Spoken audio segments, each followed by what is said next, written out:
vous présenter une petite expérience que je vais tenter avec mon petit laborantin. Il a commencé à envoyer une petite vidéo sur YouTube et bon, je pense qu'il aimera bien participer avec moi à cette nouvelle expérience.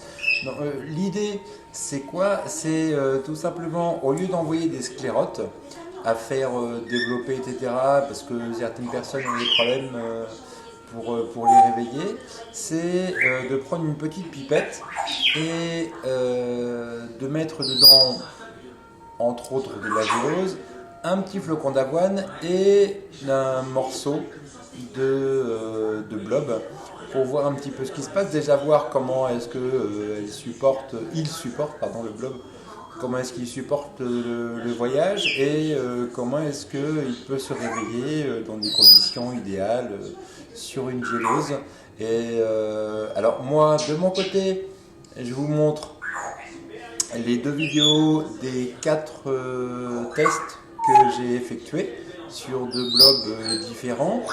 Et après, charge à mon petit laborantin de faire la suite et de vous montrer comment ça se passe. Je vous mettrai le lien une fois qu'il aura reçu, il devrait recevoir lundi, je pense, les blogs.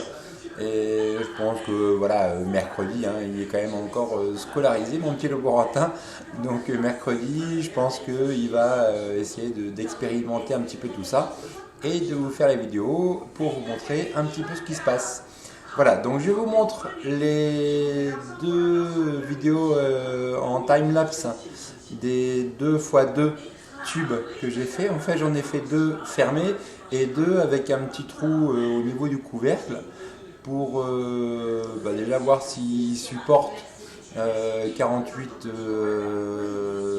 3 x 12, 36 ou 72 heures fermés avec l'air du tube qui leur suffit, ou s'ils ont vraiment besoin d'être percés pour continuer à se développer et à vivre.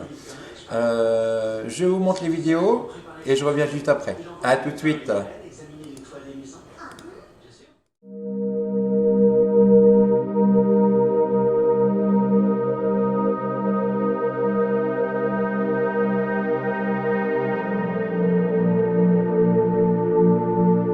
Voilà, donc vous avez vu l'évolution des 4 tubes.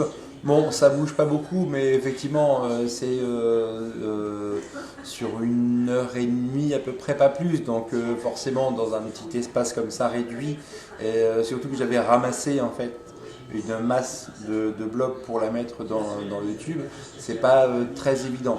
Par contre, donc moi ce que j'attends maintenant, c'est voir ce que mon petit laborantin va m'en faire et voir si les blobs se développent et qu'est-ce qu'on peut améliorer pour que ça se passe du mieux possible. Voilà, je vous fais des gros bisous. N'oubliez pas de liker, les commentaires si vous souhaitez. Et puis très vite pour les nouvelles aventures.